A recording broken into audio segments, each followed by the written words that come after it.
آل محمد كما باركت على إبراهيم وعلى آل إبراهيم إنك حميد مجيد. حضرات محترم،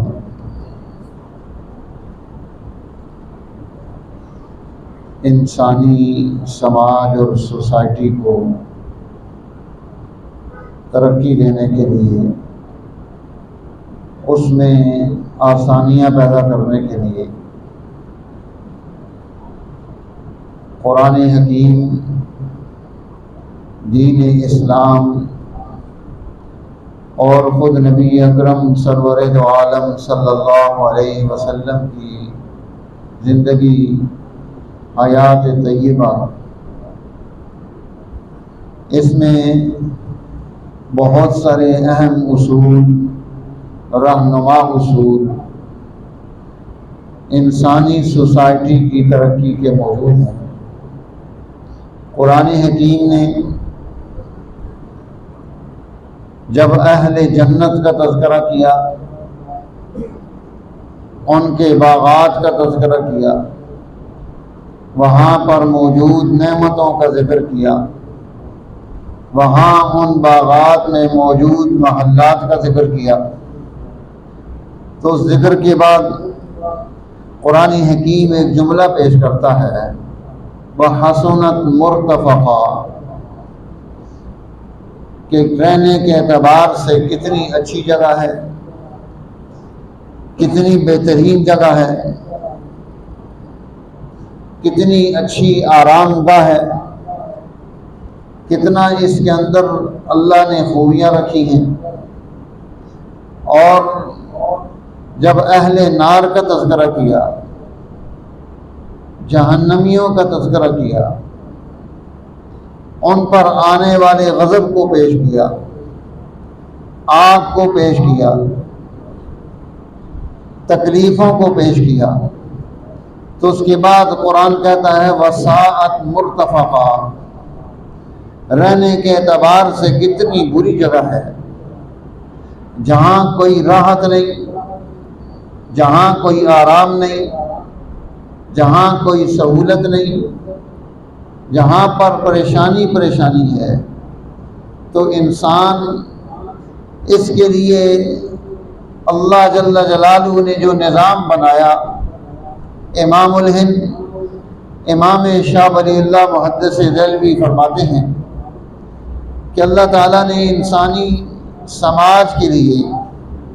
ارتفاقات کا نظام پیش کیا۔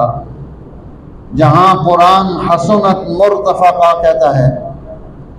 جہاں قرآن ساعت مرتفقہ کہتا ہے، تو یہ مرتفقہ رفق کے مادے سے نکلا ہے۔ رفق کسی چیز کو سہولت دے دینا، آسانی پیدا کر دینا۔ انسانی سماج اور سوسائٹی میں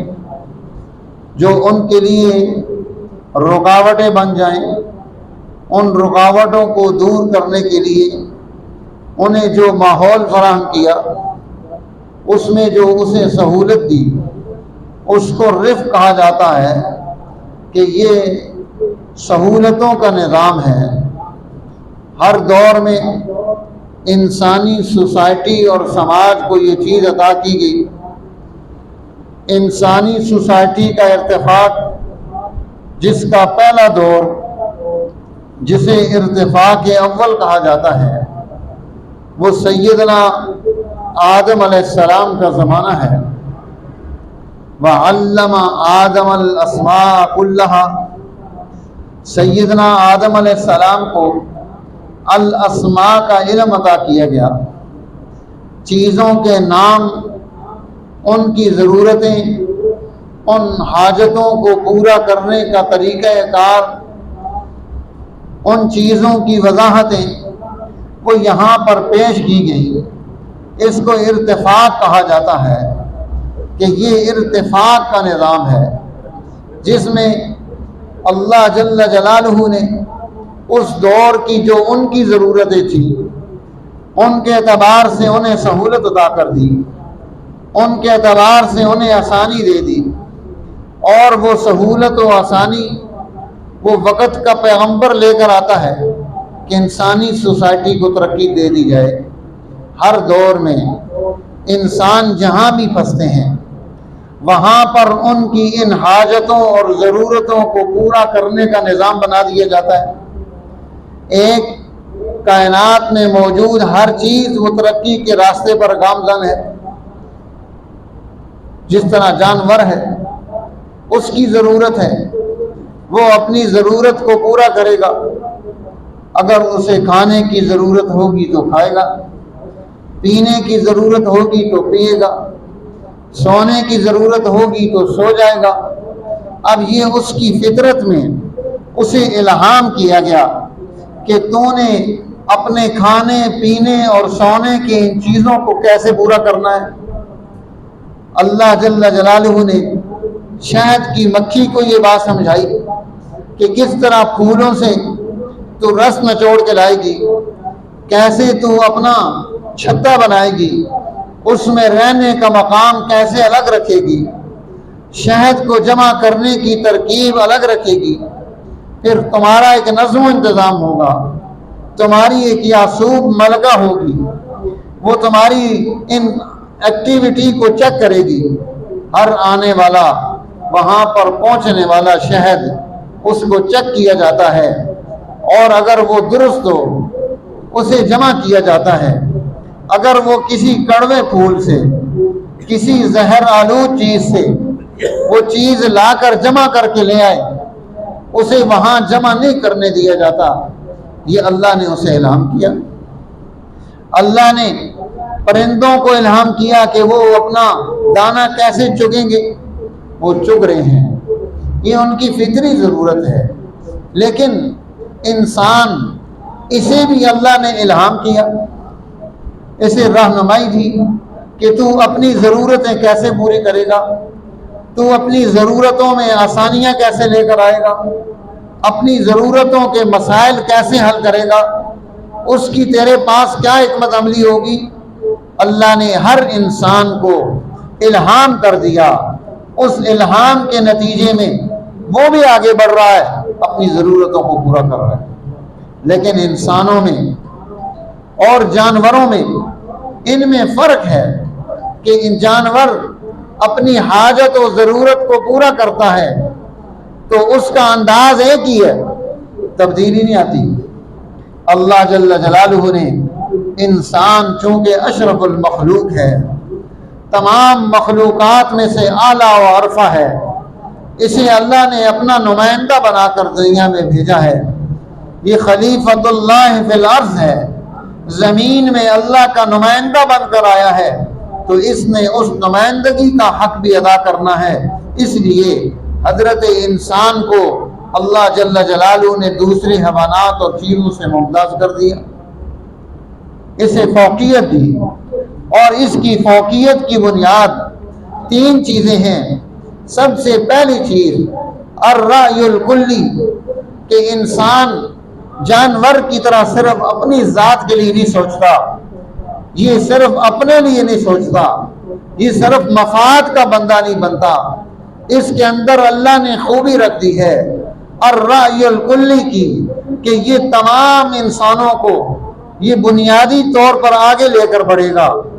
یہ انسانوں کو ترقی دینے کی سوچ لے کر آئے گا، یہ سماج میں سسٹم پیدا کرنے کی صلاحیت رکھتا ہے، انسانوں کو ترقی کے راستے پر اپنے ساتھ گامزن کرنا چاہتا ہے، اس کے اندر یہ خوبی اور کمال رکھ دیا۔ اس لیے جب انسان اس کے اندر سے الرأی الکلی نکلے گی،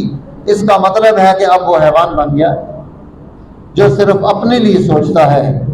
جو صرف اپنی اور محدود چیزوں کو سامنے رکھ کر آگے بڑھ رہا ہے۔ انسان انسانی دائرے میں آگے بڑھتا ہے، یہ محلے کو، خاندان کو آگے لے کر نکلتا ہے، یہ محلے کو آگے لے کر نکلتا ہے، یہ شہر اور سوسائٹی کو آگے لے کر نکلتا ہے،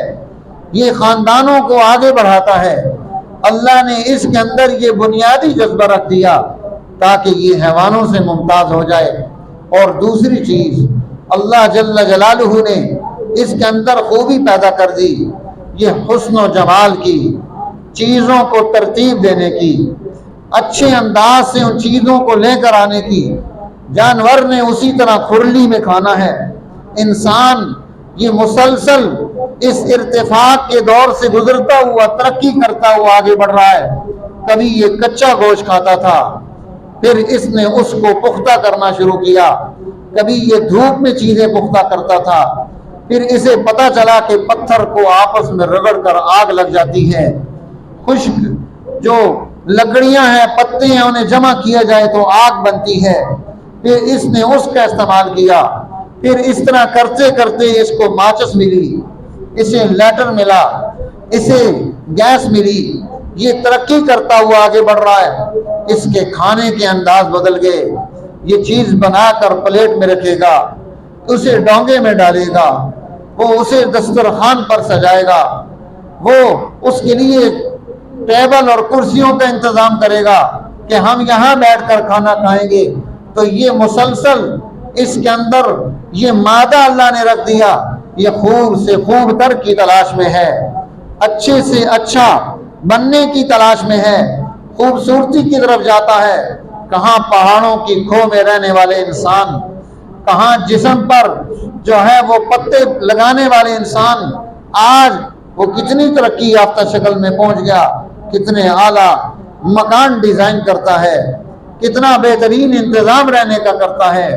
کیسے سردی اور گرمی سے بچنے کے انتظامات کرتا ہے، کس طرح سے اس نے لباس کو وجود دیا، کیسے اپنے لباس کو خوبصورت اور اچھا بناتا چلا گیا کہ میں اچھا دکھوں، میرا لباس اچھا ہو، میری شکل و صورت اچھی ہو، میری وضاحت اچھی ہو۔ وہ ہر دن اس پر محنت کرنے میں مصروف ہے، اس لیے کہ اللہ نے اس کے اندر یہ خوبی رکھ دی، یہ مادہ پیدا کر دیا۔ اب اس خوبی اور مادے کی بنیاد پر یہ مسلسل آگے بڑھ رہا ہے، یہ اس مادے کی بنیاد پر مسلسل ترقی کر رہا ہے۔ اور اسی طرح ہر انسان ہر چیز کو وجود نہیں دے سکتا، اس کے دل و دماغ میں چیزیں تو موجود ہوتی ہیں، اب ان چیزوں کو آگے بڑھانے کے لیے اس کی سوسائٹی میں عقل مند لوگ موجود ہوں گے، وہ ایجاد کریں گے، نئی سی نئی چیزیں لے کر آئیں گے کہ کون سی چیز پیدا کر دی جائے انسان کو سہولت مل جائے۔ اس نے کیلکولیٹر ایجاد کر لیا کہ یہ جمع ضرب تقسیم و تفریق کے مسئلے حل کر لے، اس نے کمپیوٹر ایجاد کر لیا، اس نے موبائل ایجاد کر لیا، یہ بہت مختصر چیزوں پر آ گیا، یہ اپنی ضرورتوں کو رفق کے اعتبار سے، سہولتوں کے اعتبار سے سوسائٹی اور سماج کو مسلسل سہولتوں کی طرف لے کر گیا کہ اس سے انسان اپنی ضرورتوں کو تھوڑی جلدی میں حل کر لے، تھوڑے وقت میں زیادہ کام کر لے۔ یہ ارتفاقات کا مادہ اللہ نے انسان کے اندر رکھا ہے کہ نرمی، سہولت، اپنی دور کی ضرورتوں کو پورا کرنے کے لیے، اپنے اوقات کی حفاظت کے لیے اپنی مامنین چیزیں تیار کر کے یہ ان کے ذریعے سے آگے بڑھتا ہے۔ اب ہر چیز وہ نقصان دہ نہیں، نفع مند ہے جب تک کہ اس کا نفع انسانیت عامہ کے لیے رہے، اور جب کسی چیز کا نفع مخصوص لوگوں میں رہ جائے پھر سرمایہ داریت پیدا ہوگی، پھر جاگیرداریت پیدا ہوگی، پھر ظلم پیدا ہوگا، پھر بربریت پیدا ہوگی۔ دین اسلام نے اس چیز سے روک دیا۔ اب یہ رفق کے مادے کے ذریعے سے انسان کو یہ خوبی سکھائی، اسے یہ کمال دیا کہ تم اپنی زندگی کی بنیاد کیسے رکھو گے۔ ہر سوسائٹی اس میں 4 ارتفاقات پائے جاتے ہیں، چاروں ارتفاق جب وہ آگے بڑھتے ہیں اب یہ انسان ترقی کی منزلوں پر آگے بڑھتا ہے۔ ارتفاق اول جس کی بنیاد سیدنا آدم علیہ السلام نے رکھی، اب وہاں اس ارتفاق میں ضروری چیزیں کیا ہیں؟ سب سے پہلی چیز جس کی اس ارتفاق میں ضرورت ہے وہ لغت ہے۔ انسان اکیلا ہے، اس کو ضرورت نہیں وہ گفتگو کرے، اس کو پیاس لگی اٹھا اس نے پانی لیا پی لیا، اس کو بھوک لگی اٹھا اس نے کھانا لیا کھا لیا۔ اب جب اس انسان کا دوسرے انسانوں کے ساتھ رابطہ پیدا ہوتا ہے، کنیکشن بنتا ہے، تو اس رابطے کی وجہ سے اب اس کو زبان کھولنی پڑتی ہے، کیونکہ ایک دوسرے کے ساتھ مل کر آگے بڑھنے کے لیے اسے لغت کی ضرورت ہے۔ اس نے لغت کو ایجاد کیا، گفتگو کو ایجاد کیا کہ اس لغت اور گفتگو کے ذریعے سے میں دوسروں کے ساتھ میں گفتگو کر کے اپنے اظہار ما فی الضمیر کو جو میرے اندر موجود ہے اسے میں باہر کیسے لے کر آؤں، میں اس کے ساتھ کیسے گفتگو کروں، یہ میرے اشارے کو کیسے سمجھے، یہ میری بات کو کیسے سمجھے۔ اس کے لیے لغتیں وجود میں آتی گئیں، جیسے جیسے انسان آپس میں ملتے گئے زبان وجود میں آئی، گفتگو وجود میں آئی، کلام وجود میں آئے، یہ لہجے وجود میں آئے۔ اب اللہ جل جلالہ نے اس لہجے کو، اس کلام کو انسان کے اندر پہلے ہی پیدا کر دیا تھا۔ یہ انسان کا حلق ہے، یہ جو اس کا اندر کا گلا ہے، اس گلے سے اللہ نے زبان کو جوڑ کر رکھا ہے، جہاں کوا لگا ہے، اس کے منہ میں دانت ہیں،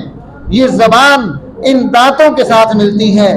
یہ حروف جتنے بھی ہم ادا کرتے ہیں ان کا تعلق حلق کے ساتھ، اس جبڑے کے ساتھ، اس زبان کے ساتھ ہے۔ یہاں سے سارے حروف نکلتے ہیں، الف بھی یہاں سے نکلے گا، با بھی یہاں سے نکلے گا، تا سا بھی یہاں سے نکلیں گے، جیم ہا بھی یہاں سے نکلے گا۔ ہر ایک کا مخرج متعین کر دیا کہ زبان کو دانت کے کس حصے پر لگاؤ گے، زبان کو دانت کی جڑ میں لگاؤ گے، زبان کو دانت کے کنارے پر لگاؤ گے، زبان کے کنارے کو دانتوں کے ساتھ پھیرو گے۔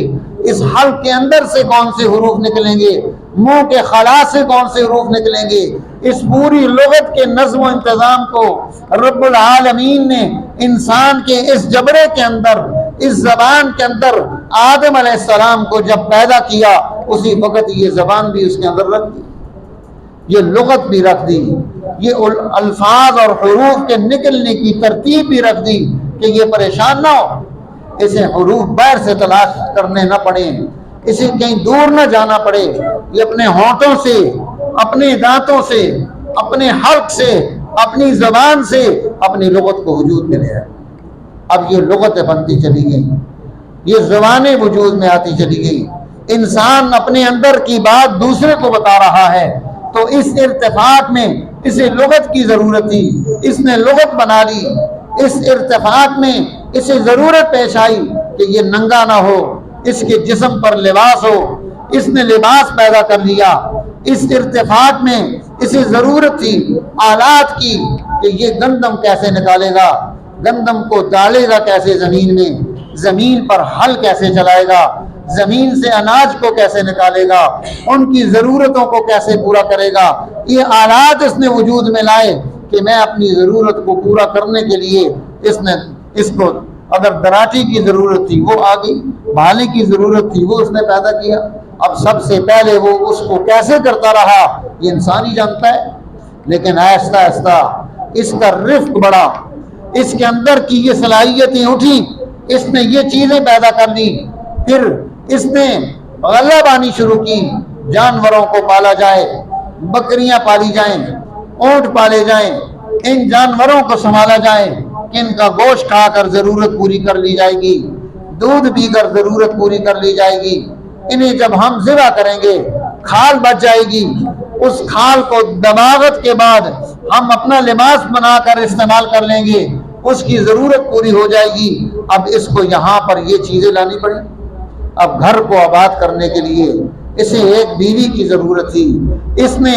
نکاح کا نظام پیدا کیا کہ ایک مرد ایک عورت کے ساتھ کیسے رہے گا، اس کا اعلان کیسے کیا جائے گا۔ ہر قوم میں اس کے اعلان کے انداز الگ الگ ہیں، ہر ایک نے اعلان کا انداز رکھا کہ یہ عورت اس مرد کے ساتھ خاص ہے، ہر مرد ہر عورت کے ساتھ نہیں چل سکتا، ہر عورت ہر مرد کے ساتھ نہیں چل سکتی۔ نکاح کا انتظام انسانی سوسائٹی، انسانی سماج کی بنیادی ضرورت تھی، اس کے لیے اس کو وہاں پر قائم رکھا گیا۔ پھر اس خاندانی نظام کو آگے بڑھانے کے لیے خاندان وجود میں لائے گئے، قبائل وجود میں لائے گئے، یہ ارتفاق اول کی ضرورت تھی، ان ضرورتوں کے اعتبار سے یہ چیز پوری کی گئی۔ اللہ جل جلالہ فرماتے ہیں کہ دیکھو یہ ساری نعمتیں، یہ انعامات، یہ سارے اللہ نے جنت میں پیدا کر کے جنت کی نعمتوں کے بعد کہا حسنت مرتفقہ، یہ آرام کی کتنی اچھی جگہ ہے جہاں پر ہم نے تمہیں یہ ساری نعمتیں سہولتیں عطا کر دی۔ اب انسان کو دنیا میں بھیجا کہ یہ دنیا میں آ کر اپنے ان ارتفاقات کے ذریعے سے انسانی سوسائٹی کو، انسانی سماج کو، انسانی زندگی کو آگے بڑھا لے گا۔ تو اس کو آگے بڑھانا، اسے ترقی پر لے کر جانا، اس کا تمام انتظام کرنا، یہ بنیاد بنا دی دین اسلام نے۔ حضور نبی اکرم سرور دو عالم صلی اللہ علیہ وسلم نے یہ دور پیدا کر کے ارتفاقات کے ان دو ادوار کو آگے بڑھا کر انسانی زندگی کو ترقی کے یہ راستے دے دیے۔ تو میرے دوستو، آج ضرورت ہے کہ ان ارتفاقات کے نظام سے انسانوں کو سہولت کیسے ملے گی؟ آج ساری چیزیں موجود ہیں، انسان کے پاس سہولت نہیں ہے، وہ پریشان حال ہے، وہ مصیبتوں میں مبتلا ہے، وہ قرضوں کے نیچے دبا ہوا ہے، اس کے اوپر ٹینشنوں کے انبار ہیں، پہاڑ ہیں، وہ ان کے نیچے زندگی گزار رہا ہے۔ اب اسے سہولت کیسے ملے گی؟ اسے آسانی کیسے دی جائے گی؟ اس کے مسائل کو کیسے حل کیا جائے گا؟ اس کو کیسے ترقی کے راستے پر گامزن کیا جائے گا؟ دین اسلام نبوت کی محنت کا جو ثمرہ دیتا ہے وہ ثمرہ یہی ہے۔ حضور نبی اکرم صلی اللہ علیہ وسلم کعبہ کی دیوار کے ساتھ ٹیگ لگا کر بیٹھے ہوئے ہیں۔ ایک صحابی آئے اور انہوں نے کہا یا رسول اللہ، آپ نے کہا تھا کہ جب تم اس دین کو قبول کر لو گے تمہارے لیے سہولتوں کے نظام پیدا ہو جائیں گے، آسانیاں پیدا ہو جائیں گی، پریشانیاں ختم ہو جائیں گی۔ ہم پریشانیوں میں مبتلا ہیں، مصیبتوں میں مبتلا ہیں، کیا اس دین کو قبول کرنے کا نتیجہ یہ ہے؟ اللہ کے نبی سیدھے ہو کر بیٹھ گئے اور آپ نے فرمایا والذی نفس محمد بیدی لتنفقن کنوز کسری وقیصر فی سبیل اللہ، اس ذات کی قسم ہے جس کے قبضہ قدرت و اختیار میں مجھ محمد رسول اللہ کی جان ہے، وہ دور آ رہا ہے لتنفقن کنوز کسری وقیصر فی سبیل اللہ، جب کسری ایران کے سارے خزانے، جب قیصر روم کے سارے خزانے دنیا کی ساری انسانیت میں تقسیم کر دیے جائیں گے، کوئی آدمی محروم المعیشت نہیں ہوگا، کوئی پریشان نہیں ہوگا، کوئی بے گھر نہیں ہوگا، کوئی ضرورت لے کر نہیں پھر رہا ہوگا، ان سب کی ضرورتیں اسلام پوری کر دے گا۔ اور وہ دور صحابہ نے پیدا کر کے دکھایا۔ تو میرے دوستو، آج بھی ضرورت ہے انسانیت کو سہولتیں، ان کو ارتفاق کے ان اعلیٰ مرتبوں پر آگے لے جانے کی، ان درجات کو کامل کرنے کی، تاکہ ہم انسانیت کو یہ نیا دور دے سکیں۔ اللہ تعالیٰ ہمیں اس دور کو قائم کرنے کی توفیق نصیب فرمائے، تاکہ ہم دنیا میں بھی سرخرو آخرت میں بھی۔ آخر دعوانا الحمدللہ رب العالمین۔